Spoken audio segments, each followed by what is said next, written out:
So hi this is Prabhat Ranjan और आज के इस वीडियो में रिव्यू कर रहे होंगे NIT Jamshedpur national institute of technology Jamshedpur की। तो एनआईटी जमशेदपुर हमारे जमशेदपुर झारखंड में स्थित एक गवर्नमेंट इंजीनियरिंग कॉलेज है जिसकी स्थापना 1960 में हुई थी। बात कर ले एनआईआरएफ रैंकिंग की तो 2023 में इसे 101 से 150 एनआईआरएफ इंजीनियरिंग रैंक बैंड के बीच रखा गया है। अब हर कॉलेज रिव्यू वीडियो की तरह आज के इस वीडियो में भी सबसे पहले इंटरनेट पर जितना भी डेटा अवेलेबल है like placements, admission process, cut off, fee structure बहुत क्विकली डिस्कस करने के बाद आराम से इत्मीनान से college and hostel life discuss कर रहे होंगे। तो स्टार्ट कर ले प्लेसमेंट के साथ। तो हमारे पास 2023 का प्लेसमेंट डेटा है जिसमें सबसे पहले आप प्लेसमेंट परसेंटेज देख पा रहे हो। लाइक कंप्यूटर साइंस में 97.2%, इलेक्ट्रिकल में 100%, same electronics and communication 100%, mechanical 100%, metallurgy 100%, civil में 97.29% और प्रोडक्शन में भी 97.61%, यानी कि 96-97% से सब ज्यादा ही रहा है। बात कर ले अगर हम एवरेज पैकेज की तो कंप्यूटर साइंस में 26.63 एलपीए, इलेक्ट्रिकल में 17.98 एलपीए और बाकी सारे ब्रांचेस की आप देख पा रहे हो। हाईएस्ट पैकेज की बात कर ले तो कंप्यूटर साइंस में 83.4 एलपीए, सेम इलेक्ट्रिकल में 83.4, इलेक्ट्रॉनिक्स एंड कम्युनिकेशन में भी 83.4 और बाकी सारे ब्रांचेस की आप देख पा रहे हो। बात कर ले एडमिशन प्रोसेस की तो हर एनआईटी की तरह सबसे पहले आप जेईई मेंस का एग्जाम दे रहे होंगे। जेईई मेंस में जो रैंक बनता है उसके बेसिस पर आपको जोसा और सीसेट काउंसलिंग में कॉलेजेस और ब्रांचेस अलॉट हो रहे होंगे। बात कर ले कट ऑफ की तो हमारे पास जोसा 2023 round 6 general student gender neutral category cut off का स्क्रीनशॉट लगा हुआ है। लाइक कंप्यूटर साइंस क्लोज हो गया था होम स्टेट के लिए 10,570 रैंक पर और वहीं अदर स्टेट के लिए कंप्यूटर साइंस क्लोज हुआ था 9,204 रैंक पर। तो लगभग अदर स्टेट और होम स्टेट के लिए फेयर कंपटीशन हमें इस कॉलेज में देखने को मिल रहा है। बाकी सारे ब्रांचेस की आप देख सकते हो, लेकिन अब अगर आपको हर राउंड, हर ईयर, हर कैटेगरी कट ऑफ चाहिए तो आप कॉलेज प्रवेश के वेबसाइट पर विजिट कर सकते हो। बात कर ले फी स्ट्रक्चर की तो आपके सामने डिटेल्ड इंस्टीट्यूट फी, ट्यूशन, हॉस्टल, मेस फी का स्क्रीनशॉट लगा हुआ है। हर एनआईटी की तरह आपका इस एनआईटी में भी ट्यूशन फीस 62,500 पर सेमेस्टर देखने को मिल रहा होगा। लेकिन अगर एससी एसटी कैंडिडेट हो तो कोई ट्यूशन फी नहीं लगा और बाकी सारे फी लग रहे होंगे। ओबीसी जनरल कैंडिडेट 1 लाख से नीचे का इनकम सर्टिफिकेट जमा करते हो, आपके लिए भी कोई ट्यूशन फी नहीं है, बट बाकी सारे फी आपके भी लग रहे होंगे। ओबीसी जनरल कैंडिडेट 1 से 5 लाख के बीच का इनकम सर्टिफिकेट जमा करते हो, आपका ट्यूशन फी 2/3 माफ रहेगा और बाकी सारे फी आपके भी लग रहे होंगे। इन शॉर्ट अगर कोई ट्यूशन फी माफ नहीं है, सारा फी देना है तो हॉस्टल, मेस, इंस्टीट्यूट, ट्यूशन सब कुछ मिलाकर 4 साल का बीटेक आपका 9 लाख के अंदर अंदर हो जाएगा। वहीं अगर ट्यूशन फी पूरा माफ है उस केस में आपका 4 साल का बीटेक, हॉस्टल में सब कुछ मिलाकर 4 लाख के अंदर अंदर निपट जाएगा। तो फाइनली हम पहुंचते हैं अपने कॉलेज एंड हॉस्टल लाइफ के ऊपर मोस्ट अवेटेड टॉपिक को। सबसे पहले इसी पॉइंट के साथ स्टार्ट करना चाहूंगा कि 341.3 एकर्स का एक ठीक ठाक कैंपस है, बहुत ज्यादा वेल डेवलप्ड भी इंफ्रास्ट्रक्चर नहीं है। लाइक आपको इवन यहाँ पर ऑडिटोरियम भी देखने को नहीं मिलेगा।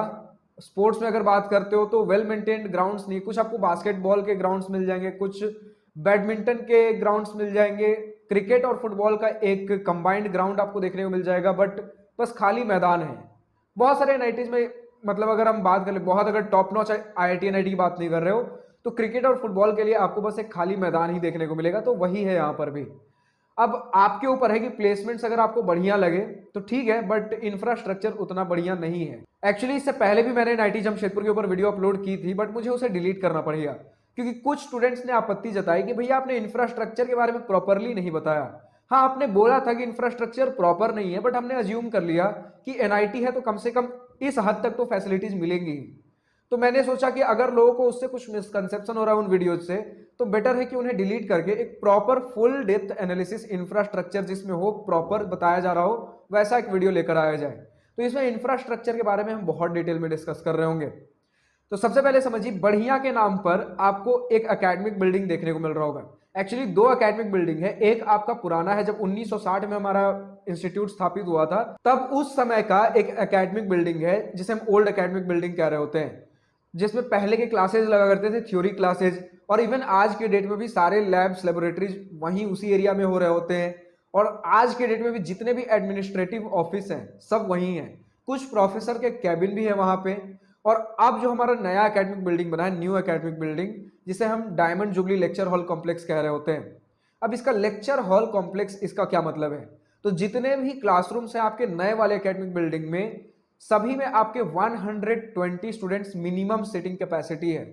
तो जब भी देखिए 50-60 स्टूडेंट्स का अगर सीटिंग कैपेसिटी तो उसे हम क्लासरूम कह सकते हैं, लेकिन जब उससे ज्यादा हो जाए, लाइक 120 बहुत ज्यादा होता है, तो उसे हम लेक्चर हॉल कॉम्प्लेक्स कह रहे होते हैं, जिसमें आपका स्टेयर्स, समझ रहे हो, स्लैंट स्लोप स्टेयर्स वाइज लगा रहता है। जिसमें एक स्टेप पे 2 रो लगे हुए हैं, फिर एक स्टेप पर 2 रो, तो इस प्रकार के आपको 6 रो देखने को मिल जाएंगे। मतलब 120 स्टूडेंट्स बैठ रहे होते हैं, ऐसा स्लोप होता है। सामने एक स्टेज हो गया, एक पोडियम है, प्रोजेक्टर्स लगे हुए हैं, फुल एसी इक्विप्ड है।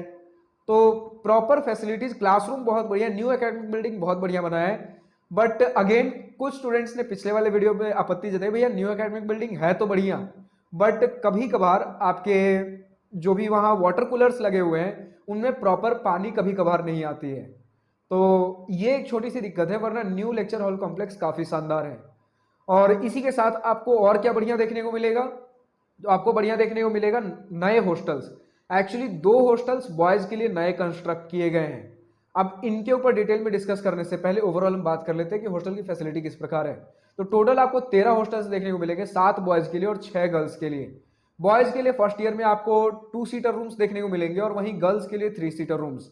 बॉयज को सेकंड, थर्ड, फोर्थ ईयर में आपको 1 सीटर रूम्स देखने को मिल जाते हैं। और इसी के साथ हम बात कर ले, जितने भी आपके हॉस्टल्स हैं सभी पुराने हॉस्टल्स हैं, लेकिन 2 नए हॉस्टल्स बने हैं बॉयज के लिए, जिन्हें हम मेगा हॉस्टल्स आप कह सकते हो, क्योंकि उनकी सीटिंग कैपेसिटी बहुत ज्यादा। आपको इन 2 मेगा बॉयज हॉस्टल में लिफ्ट की फैसिलिटी भी देखने को मिलती है। दोनों ही हॉस्टल में 4-4 लिफ्ट दिए गए हैं, जिसमें समय समय पर कोई ना कोई लिफ्ट खराब ही मिलेगा आपको। कुछ फंक्शनल होंगे, कुछ खराब पड़े होंगे, बट कभी कभार होता है जब चारों ठीक चल रहे होते हैं। इसी के साथ आपको अगर वाटर फैसिलिटी की बात करें तो वहाँ थोड़ी सी दिक्कत है। कभी कभार हो जाता है कि गर्मियों में पानी की सप्लाई ही खत्म हो गई, तो कभी कभार हो जाता है कि दिन दिन भर 24-24 घंटे या फिर 15-16 घंटे तो हमें बिना पानी के गुजारना पड़ता है। तो उस केस में हम क्या करते हैं, मेस फैसिलिटी है, मेस में जाकर आप पानी ले सकते हो। और ऐसे भी अगर हम बात कर ले कि अगर इन जनरल पानी नहीं भी जा रहा है, तो हॉस्टल इस प्रकार का कि 7 फ्लोर्स हैं। तो 7 फ्लोर्स में आपको मुश्किल से 2-3-4 जगह आपको वाटर प्योरीफायर्स देखने को मिलेंगे। मैं इन 2 मेगा बॉयज हॉस्टल की बात कर रहा हूँ। और अकॉर्डिंगली सोच सकते हो कि अगर हमारे इतने बड़े हॉस्टल में 3-4 प्योरीफायर्स दिए गए, वाटर प्योरीफायर्स, तो बाकी सारे हॉस्टल्स में किस प्रकार के होंगे। तो अब आपको धीरे धीरे आइडिया लग रहा होगा कि क्यों मैं इंफ्रास्ट्रक्चर को लेकर आपत्ति जता रहा हूं इस इंस्टीट्यूट में। अच्छा खैर, अगर बात कर ले हम मेस की, तो मेस आपका कुछ ऐसा है कि जितने भी हॉस्टल्स हैं सबके अपने मेस दिए गए हैं, लेकिन ये जो 2 मेगा बॉयज हॉस्टल मैंने बताए, इन दोनों के लिए कंबाइंड एक मेगा मेस है।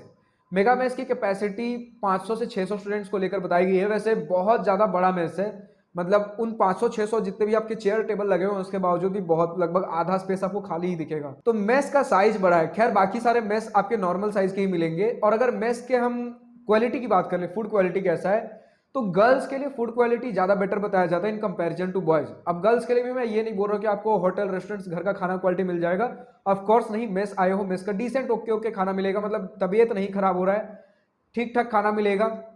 अगर आप सोच कर आ रहे हो होटल वाला, तब डिसअपॉइंट हो गए। लेकिन जितना आप रील्स में देखते हो, यूट्यूब वीडियोस पे देखते हो कि यार होस्टल खाना तो ऐसा है, दाल से पानी चूरा है, वो सब नहीं है। ठीक ठाक खाना मिलेगा, डिसेंट है।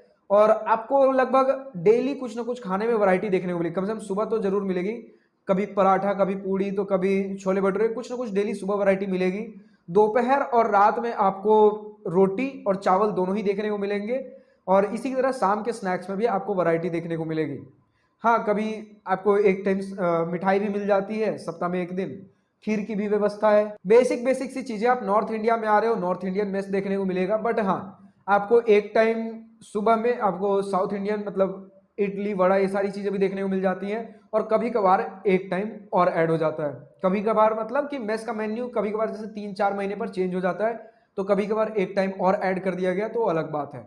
नॉनवेज के लिए प्रॉपर फैसिलिटी है। जैसे यूजुअली वीक में आपको 3 टाइम्स नॉनवेज मिल रहा होता है, चिकन, और जिस समय चिकन है नॉनवेज के लिए, उसी समय पनीर होता है वेजिटेरियंस के लिए। तो ऑप्शनल है, आपको सुबह सुबह या तो बनाना या फिर एग, इन दोनों में से कोई एक चीज आप चूज कर सकते हो। ऐसा नहीं है फिक्स हो गया कि डेली का है तो आप बनाना चूज के लिए डेली आपको बनाना, ऐसा नहीं है। डेली अलग अलग, जो आपको जिस दिन लेने का मन हो। अब सुबह आपको डेली यूजुअली जला तला मिलेगा, यानी कि किस दिन पूड़ी, किस दिन पराठा। तो अगर आप वो सारी चीजें नहीं खाना चाहते हो, सुबह आपके लिए ब्रेड भी ऑप्शनल होता है। ये सारी चीजें नहीं तो आप ब्रेड भी ले सकते हो। यही सारी चीजें, ब्रेड बटर जैम। और अगर हम फर्दर अगर आगे बढ़ते हुए बात कर लें कि और क्या मिलेगा हमारे कैंपस में, तो आपको बेसिकली ऑडिटोरियम नहीं मिलेगा। ऑडिटोरियम की जगह एक टीएसजी हॉल है, बेसिकली एक बड़ा सा आप रूम बोल सकते हो, जिसमें आपको फैन मिलेगा। आपको प्रॉपर एसी भी नहीं मिल रहा होगा उसी के अंदर। जैसे कुछ कॉन्वोकेशन हो गया, स्टूडेंट्स का फेयरवेल हो गया, तो कभी कुछ सेलिब्रेशन हो गया, कभी कुछ योगा, नॉर्मली जो भी आपके ऑडिटोरियम में चीजें हो रही होती हैं, वो सारी चीजों के लिए एक हॉल बनाया गया है बस, जिसमें आपका एसी आप नहीं सोच सकते, आपका फैन लगे हुए हैं। बट हाँ, ओपन एयर थिएटर देखने को मिल जाएंगे। अगेन दोनों ही मेगा बॉयज हॉस्टल जो मैंने बताया उसमें ओपन एयर थिएटर है, मतलब जो भी नीचे जगह बचा हुआ है उसमें बीचों बीच एक स्टेज बना हुआ है और ऐसे राउंडेड फॉर्म में स्टेयर्स, ऊपर चढ़ते चढ़ते स्टेयर्स। तो आप यूट्यूब पे सर्च कर सकते हो या फिर गूगल पे ओपन एयर थिएटर्स कैसे दिखते हैं, तो ठीक ठाक मतलब 400-500 स्टूडेंट्स एक बार में बैठ जाएंगे आराम से, इतना बड़ा ओपन एयर थिएटर होता है। और इससे भी काफी बड़े साइज का आपको open air theatre new academic building में देखने को मिल जाएगा। एक स्टेज आपको देखने को मिल जाएगा ओल्ड एकेडमिक बिल्डिंग में, कभी कुछ फंक्शन करवाना हुआ, जैसे अभी रिसेंटली एक डांडिया नाइट होगा तो हमारे ओल्ड एकेडमिक बिल्डिंग के स्टेज पे हो रहा होता है, और उसके आगे काफ़ी बड़ा लॉन एरिया है। फिर जब भी जैसे आपका कुछ कलफेस्ट हो गया, कलफेस्ट के बारे में भी हम डिटेल में बात करेंगे, तो कलफेस्ट जो भी आपका एनुअल फेस्ट हो गया, जब भी गेस्ट आते हैं बाहर से, सिंगर्स आए, कुछ परफॉर्मेंस है, डीजे हुआ, तो आपके न्यू एकेडमिक बिल्डिंग के पीछे पार्किंग एरिया काफ़ी बड़ा सा है। काफी बड़ा का मतलब होता है लिटरली काफी बड़ा है, तो वहां हो रहा होता है। कई लोग जिम के बारे में पूछते हैं, तो जिम की फैसिलिटी अभी नहीं है, बट हाँ आपको कैंपस से काफी नजदीक एक बस्ती एरिया है, लोकेलिटी बोल सकते हो, वॉकिंग डिस्टेंस पर है, उसमें आपको एक फ्लैट में रीजनेबल कॉस्ट पर एक जिम देखने को मिल जाएगा। 500 रुपीज पर मंथ, यही शायद कॉस्ट है। तो 500 रुपीज पर मंथ के बेसिस पर आपको जिम देखने को मिल जाएगा। अब अगर हम बात कर ले कि और स्पोर्ट्स में क्या फैसिलिटीज हैं, तो देखिए बेसिक बेसिक स्पोर्ट्स में आप जितनी चीजें सोच सकते हो सारी ही चीजें आपको देखने को मिल जाएंगी, लेकिन प्रॉपर वेल मेंटेन्ड ग्राउंड्स नहीं है। आपको ग्राउंड्स के नाम पर basketball court, volleyball court, badminton court और क्रिकेट और फुटबॉल के लिए कंबाइंड मैंने बता ही दिया, काफी बड़ा ग्राउंड है। जो भी क्रिकेट फुटबॉल के लिए काफी बड़ा ग्राउंड है, तो चीजें मैनेज हो जाती हैं। फिर जो भी आपका एथलेटिक्स या फिर जैसे अभी हमारा ऊर्जा भी कंडक्ट हुआ जस्ट अभी 3 से 5 नवंबर के बीच में, तो जितने भी आपके इवेंट्स हुए एथलीट्स वाले हो गए, क्रिकेट फुटबॉल, वो सारी ही चीजें आपके जो मैंने बताया क्रिकेट फुटबॉल का कॉमन ग्राउंड है, जो कि जस्ट 4th ईयर हॉस्टल के सामने है। अब हालांकि पहले उस हॉस्टल में 4th ईयर रहा करता था, लेकिन अब ही उसे 2nd ईयर को दे दिया गया है। तो ये चीजें एक्सचेंज होकर चलती रहती है। फर्स्ट ईयर का अपना सेपरेट हॉस्टल है, बॉयज के लिए बता रहा हूँ, फर्स्ट ईयर का अपना सेपरेट हॉस्टल है, 4th ईयर का अपना अलग, सेकंड अलग, थर्ड अलग। तो बेसिकली जितने भी बॉयज हॉस्टल है सभी अलग अलग हैं। गर्ल्स के लिए कंबाइंड हॉस्टल्स दिए गए, लेकिन बॉयज के लिए बिल्कुल सेपरेट हॉस्टल्स है सभी के लिए। तो आप जो सोचते हो रैगिंग इश्यूज, वो सारी चीजें नहीं देखने को मिलती। हाँ पहले कभी कभार अगर आ गया, साल में 1-2 बार अगर कुछ हो गया, बेसिकली रैगिंग नहीं बोलेंगे, इंट्रो इंट्रो होती है, सीनियर्स बुलाएंगे अगर उनका मन हुआ, कंपलसरी नहीं है, सबके साथ नहीं होता, पर हाँ सीनियर्स बुलाएंगे, आप अपना नाम बताइए, हॉबी बताइए, नॉर्मल कैजुअल, अगर आपका मन नहीं आप जा सकते हो। अच्छा, किस टाइप के लोकेलिटी में लोकेटेड है हमारा एनआईटी जमशेदपुर? तो लोकेशन बेसिकली ऐसा है कि आपका campus main road, actually national highway नहीं है, बट मेन रोड से जहां से आपको ऑटो बसेस मिलने चालू हो सकते हैं, वहां से 2 किलोमीटर आप हार्डली मानकर चल सकते हो, आप कैंपस से 2 किलोमीटर पे मेन रोड पर होंगे। इसी के साथ अगर हम रेलवे स्टेशन की बात कर लें, तो रेलवे स्टेशन आपका नियरेस्ट जो पड़ेगा वो है आपका 13 किलोमीटर दूर Tatanagar junction railway station. But on a walking distance आपको एक आदित्यपुर रेलवे स्टेशन भी देखने को मिल जाएगा, जहां हम यूजुअली टहलते टहलते चले जाते हैं। एयरपोर्ट की बात कर ले तो 133 किलोमीटर दूर बिरसा मुंडा एयरपोर्ट रांची, 302 किलोमीटर दूर नेताजी सुभाष चंद्र बोस इंटरनेशनल एयरपोर्ट कोलकाता। और कैंपस का एक ब्रीफ आइडिया देना हो तो समझिए कि 341.3 एकर्स का है, but hardly half of the campus utilise, और बाकी हाफ कैंपस आपका जंगल है। झारखंड में आ रहे हो तो जंगल यहाँ भी देखने को मिल जाएगा। और जो एरिया में, जितने एरिया में बना हुआ भी कैंपस, उसमें अलग अलग जगह बिखरा हुआ कैंपस है, कहीं एकेडमिक बिल्डिंग, कहीं गर्ल्स हॉस्टल, कहीं बॉयज हॉस्टल। अच्छा, कहीं आपको कैंपसेज में बॉयज हॉस्टल गर्ल्स हॉस्टल पास में देखने को मिल जाएंगे, बट यहाँ नहीं है। बीच में एकेडमिक बिल्डिंग, गर्ल्स हॉस्टल एक साइड, तो boys hostel just opposite side, और बॉयज हॉस्टल से नजदीक में बसती है। इसी के साथ आपको कुछ कैंटीन्स, कैफेटेरिया लाइक नेस कैफे, एक पिज्जा का प्लेस है, आपको एक जूस शॉप देखने को मिल जाएगा, एक जगह है जहां समोसा कचौड़ी पूड़ी खा सकते हो, यही सारी बेसिक बेसिक सी चीजें हैं। एक एनआईटी स्टोर देखने को मिल जाएगा, जहां पर आपको जो भी जनरल नीड्स की सामान है, जैसे कुछ स्नैक्स लेने हैं, बेसिक सारी चीजें, कुछ स्टेशनरी लेना है, ये सारी चीजें आपको एनआईटी स्टोर, एक छोटा सा दुकान है, वहां मिल जाएगा। उसी के बगल में आपको एक जेरोक्स शॉप देखने को मिल जाएगा, एक बार्बर शॉप देखने को मिल जाएगा, और आपको हॉस्टल्स के अंदर नाइट कैंटीन्स देखने को मिल जाएंगे, जो कि यूजुअली कभी कभार 7-8 बजे से, कभी 9 बजे से, मतलब ऐसा नहीं कि आज 7 बजे कल 8 बजे, ऐसा नहीं है, बट कभी कभार टाइमिंग इनका चेंज होते रहता है। जैसे कभी 1-2 महीने 7 बजे से चल गया, कभी 8 बजे से, कभी 9 बजे से, तो रात में बंद होने का इनका टाइमिंग कभी 1 बजे, कभी 2 बजे, कभी 3 बजे तक भी हो जाता है। तो अगर आप एग्जाम्स के लिए प्रिपेयर कर रहे हो, रात में भूख लगता है, तो नाइट कैंटीन जा सकते हो, आपके अपने हॉस्टल में ही अवेलेबल होगा, हॉस्टल से बाहर जाने की जरूरत नहीं है। अच्छा हाँ, हॉस्टल में आपको रेस्ट्रिक्शंस काफी देखने को मिल जाएंगे, इवन कैंपस में आपको रेस्ट्रिक्शंस देखने को ज्यादा मिल जाएंगे। लाइक आपको बाइक्स व्हीकल्स अलाउड नहीं होते हैं। फिर उसके बाद हॉस्टल्स में भी बहुत सारे रूल्स आते जा रहे हैं कि आप सेलिब्रेशन नहीं कर सकते, लाउड म्यूजिक नहीं बजा सकते, आपका इन टाइम रात के 10 बजे रखा गया है। गर्ल्स के लिए मुझे ठीक से याद नहीं आ रहा, बट शायद उनके लिए 8 या 9 बजे ऐसा कुछ है, शायद 9 बजे, अगर मैं ठीक से याद कर पा रहा हूँ, बट बॉयज से पहले है। लेकिन हाँ, अगर कुछ फंक्शन हो रहा है कॉलेज में तो उन सारे केसेज में ये सारी चीज़ें थोड़ी सी लाइट हो जाती हैं।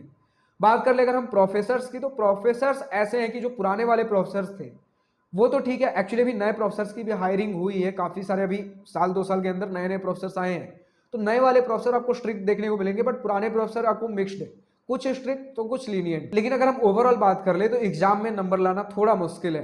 कई सारे लोगों के अभी सुनने में आ रहे हैं बैक लग जा रहे हैं, लेकिन उनसे जानने में हमें ये पता चला कि सीनियर से मिसगाइडेड हो चुके हैं। सीनियर्स ने बता दिया कि आप क्लब में पार्टिसिपेट करिए, क्लब्स पे आप ज्यादा फोकस करिए, एग्जाम की तैयारी तो एग्जाम से एक दिन पहले भी हो जाएगी। तो जितने भी लोग बैक लगी है ज्यादातर स्टूडेंट से, तो हमें यही जानने में मिला कि सीनियर्स ने हमें मिसगाइड कर दिया था।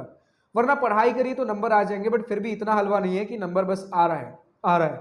और अगर ये सारी चीजें हम बात कर रहे हैं तो बात कर लेते हैं प्लेसमेंट। जो आप देखते हो इतना बढ़िया प्लेसमेंट है, तो क्या बस ऐसा कि आप एक बार कॉलेज में आ गए फिर प्लेसमेंट तो रखा हुआ है? जी नहीं। आपने अभी देखा कि कुछ 2-3% के प्लेसमेंट्स नहीं हो पा रहे हैं, तो वो कुछ ऐसे स्टूडेंट्स होते हैं जो कुछ ज़्यादा ही लाइटली ले लेते हैं। और एक्चुअली वो परसेंटेज ये नहीं होता कि टोटल बैच में से इतने स्टूडेंट्स प्लेस्ड हो गए, ऐसा नहीं है। टोटल बैच में से कितने स्टूडेंट्स एलिजिबल थे, कितने स्टूडेंट्स ने अप्लाई किया, एक्चुअली अप्लाई कर पाए प्लेसमेंट्स के लिए, और उसमें से कितनों की सिलेक्शन हुई। बट अप्रोक्सीमेटली आपका ये लगभग सारे स्टूडेंट्स अप्लीकेबल हो ही जाते हैं। बट आप जो देख पा रहे हो ना कि इतना एवरेज पैकेज है, उतना एवरेज पैकेज सबका नहीं लगता। अगर आप ढंग से प्रिपेयर नहीं कर रहे हो तो ट्रेनिंग एंड प्लेसमेंट टीम तो ट्राई करेगा कि लास्ट लास्ट तक भी आपको जितना हो सके कंपनीज बुलाए जाए, प्लेसमेंट दिलवा दें। अब अगर आप बढ़िया बढ़िया कंपनीज क्रैक नहीं कर रहे हो तो आपके लिए कम नीचे से नीचे कंपनी भी बुलाई जाती हैं। तो अगर आप सोचकर चल रहे हो कि प्लेसमेंट लग जाता है, बढ़िया एवरेज लग ही जाता है किसी भी हाल में, तो ऐसा नहीं है। अगर आप प्रिपरेशन नहीं करते भले ही प्लेसमेंट मिल जाए, बट उतना बढ़िया नहीं मिल सकता है। यूजुअली मानकर चलिए कि आपका एवरेज जो जैसे मैकेनिकल में हमने देखा 10 LPA के आसपास, वही मानकर चलिए। हाँ, CSE में हो तब बढ़िया प्लेसमेंट्स लग सकते हैं, और ये रियलिटी इस कॉलेज की नहीं, हर जगह यही है। हम यूजुअली क्या होता है कि इन्फ्लुएंस अगर चले जाते हैं कि एवरेज इतना है ना, एवरेज तो कम से कम हमें मिल ही जाएगा, बट उस एवरेज के लिए भी बहुत घिसना पड़ता है। शुरू शुरू में जाओगे ना, रोना आ जाएगा। शुरू शुरू में जब प्लेसमेंट सेशन स्टार्ट होगा, कितने बढ़िया से बढ़िया कॉलेज में चले जाओ, रोना आ जाएगा कि यार मेरा तो एवरेज के आसपास वाला भी कंपनीज क्रैक नहीं हो रहा। तब धीरे धीरे स्टूडेंट सीरियस होते हैं। कई लोग डिप्रेशन से जूझ रहे होते हैं बढ़िया बढ़िया कॉलेजेस में जिनके प्लेसमेंट्स बहुत तगड़े हैं। तो ये सोचकर आ रहे हो प्लेसमेंट्स बहुत बढ़िया, एवरेज ठीक है, प्लेसमेंट परसेंटेज बस मिल जाएगा, ऐसा नहीं है। और इवन शुरू में तो लोग यहाँ तक डिप्रेशन में आ जाते हैं। जिस 2023 अभी इस बार क्या चल रहा है इसका बात बताता हूँ कि 2023 बैच का तो ठीक है, जो भी प्लेसमेंट होना था बढ़िया बढ़िया निकल रहा है। लेकिन अब जो 2024 बैच का 23-24 बैच का प्लेसमेंट चल रहा है, उनका स्थिति ये हुआ कि पहले 2 महीने कंपनीज आई ही नहीं। अब हम सोचने लगे कि हमारा NIRF नीचे चला गया है तो कुछ इसलिए कंपनीज नहीं आ रही, बट बाद में पता चला कि रिसेशन का समय है, ले ऑफ्स हो रही है कंपनी में, तो इसलिए इस साल बहुत सारी कंपनीज नहीं आ रही थी। फिर धीरे धीरे कंपनीज आनी चालू हुई, तो कंपनीज ने ये बताया कि इस साल हम आए तो हैं लेकिन उतने हायरिंग करके नहीं जाएंगे। हाँ, अगले साल से आएंगे तो अगले साल से ज्यादा हायरिंग करेंगे। और ये स्थिति सिर्फ NIT जमशेदपुर की नहीं है, आप किसी भी कॉलेज में इस साल पता कर लीजिए, एक्सेप्ट जो हमारे जो कुछ क्रीमी ऊपर के टॉप 6, 7, 10 IITs हैं और टॉप 2-3 NITs छोड़ दीजिए, उसके बाद लगभग हर जगह आपको यही सिनेरियो देखने को मिलेगा। प्लेसमेंट्स को लेकर इस साल काफी दिक्कत है। फिर भी शुरू में 2 महीने थोड़ा डर का माहौल रहा कि इस साल प्लेसमेंट्स हो भी पाएगा या नहीं, बट धीरे धीरे टैप टीम की तरफ से तो रिपोर्ट यही आ रहा है कि ठीक ठाक प्लेसमेंट्स हो रहे हैं। हर साल की तरह जिस तरीके का प्लेसमेंट जाता था इस साल भी हो जाएगा, और अगर पिछले साल जैसा जाता था उसके आसपास भी हो जाए ना, इस साल का सिचुएशन जैसा रिसेशन, कंपनीज में ले ऑफ्स हैं, उसके हिसाब से अगर उसके आसपास भी हो जाए बहुत बढ़िया है। क्योंकि यार हमारा नहीं, हमारे सीनियर्स का ही प्लेसमेंट है, किसी का तो प्लेसमेंट है। तो एग्जैक्टली बात बस इतनी सी है कि एग्जैक्टली पिछले साल के जितने तक तो प्लेसमेंट्स नहीं बताए जा सकते गारंटी के साथ, बट हाँ उसके आसपास अब रिपोर्ट आ रही है ट्रेनिंग एंड प्लेसमेंट टीम की तरफ से कि ठीक ठाक हो रहे हैं, हो जाएंगे। मतलब जितना शुरू में डर था वैसा अब उतना डर नहीं है। अच्छा खासा 1 से 2 महीने के अंदर ही आधा से ज्यादा बैच प्लेस्ड हो चुका है, और ठीक ठाक प्लेसमेंट जो आपके पैकेजेस होते हैं ठीक ठाक ही लग रहे हैं। अब खैर final placement percentage reports, average package क्या रहेंगे, अब वो तो अगले साल ही पता चलेगा जब फाइनल रिपोर्ट आएगा कि एवरेज पैकेज पिछले बार से बढ़िया रहा, खराब रहा, किस प्रकार का रहा, परसेंटेज कैसा रहा, सारी चीजें अभी हम अगले साल ही पता चलेंगी। अभी तो बस ये बता सकते हैं शुरू में जो डर का माहौल था वो अब नहीं है, वो अब धीरे धीरे टल रहा है। और फाइनली अगर हम बात कर ले स्टूडेंट एक्टिविटीज एंड फेस्ट किस प्रकार के होते हैं, तो स्टूडेंट एक्टिविटीज में आपके कई सारे क्लब्स देखने को मिल जाएंगे। लाइक 7 ऑफिशियल टेक्निकल क्लब्स मिल जाएंगे, जिसमें आपके 6 तो लाइक कुछ एरोप्लेन मॉडल्स पर काम कर रहे हैं, मतलब रिमोट कंट्रोल एरोप्लेन आप बोल सकते हो, छोटे छोटे एक रूम के साइज का बोल सकते हो या उससे छोटा ही। इसी के साथ आपके कई सारे 4-5 टीम्स आपके कार पे, कोई सोलर पावर कार, कोई एटीवी व्हीकल्स, तो कोई आपके रेसिंग व्हीकल्स, फार्मूला 1 टाइप के आपके व्हीकल्स देखे होंगे, लगभग जो हर कॉलेज में होते हैं उसी प्रकार के आपको टीम्स देखने को मिलेंगे। एक टेक्निकल टीम मिलेगा आपको इलेक्ट्रॉनिक्स रिलेटेड, जो कि आपके आईओटी पर काम करता है, इंटरनेट ऑफ थिंग्स, कुछ इलेक्ट्रॉनिक्स रिलेटेड मॉडल्स। और फिर इसी के साथ आपको कई सारे कल्चरल क्लब्स देखने को मिलेंगे। यहाँ पर कोई गिनती नहीं की जा सकती, कल्चरल क्लब्स बहुत सारे हैं, चाहे वो आपका डांस हो, फोटोग्राफी हो, म्यूजिक हो, आपका रंगोली, फेस पेंटिंग, जो आप सोच सकते हो सब कुछ मिलने वाला है। लिटरेरी के अंदर भी आपको एलडीएस नाम का क्लब देखने को मिल जाएगा, तो आपको लिटरेरी में ही पसंद है एलडीएस भी ज्वाइन कर सकते हो।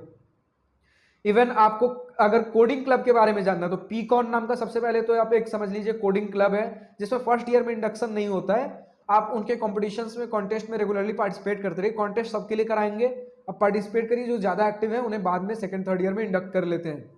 और इसी के साथ कोडिंग कल्चर ऐसा है कि कंप्यूटर साइंस इलेक्ट्रॉनिक्स में तो लगभग बहुत तगड़ा बहुत सही कोडिंग कल्चर है, और बाकी सारे ब्रांचेस में भी जिनको मन हो वो पार्टिसिपेट कर सकते हैं। ऐसा प्रेशर नहीं बनाया जाता, लेकिन ठीक ठाक लगभग कोडिंग कल्चर बढ़िया है कॉलेज का। अब अगर हम बात कर लें कि स्पोर्ट्स के कैसे क्लब है, तो स्पोर्ट्स में भी आपको क्रिकेट, हॉकी, फुटबॉल, लगभग हर प्रकार के आपको क्लब्स देखने को मिल जाएंगे। मेजर क्लब्स, छोटे बहुत माइनर, जैसे हम बात करते हैं कि टॉप 2-5 एनआईटीज, टॉप 6-7-10 आईआईटीज, जिसमें आपको छोटे से बड़े हर क्लब्स, हर स्पोर्ट्स देखने को मिल जाएंगे, उतना नहीं है। स्पोर्ट्स को लेकर उतना सीरियस नहीं है हमारा कॉलेज, बट ठीक ठाक स्पोर्ट्स हो जाते हैं, मतलब क्रिकेट, फुटबॉल, हॉकी, इन सारी चीजों में इंटरेस्टेड हो जाएगा। अब फाइनली बात कर ले अगर हम एनुअल फेस्ट की, तो सबसे पहले आपको एक ऊर्जा नाम का स्पोर्ट्स फेस्ट देखने को मिलेगा, जो जस्ट अभी 3 से 5 नवंबर 2023 के आसपास कंक्लूड हुआ है। इसमें आपको, अब आप जितने छोटे से बड़े सोच सकते हो, चाहे वो आपका एथलीट्स में मैराथन हो गया, डिस्कस थ्रो हो गया, जैवलिन हो गया, क्रिकेट, हॉकी, फुटबॉल, जो सारी चीजें सोच सकते हो सब कुछ होता है।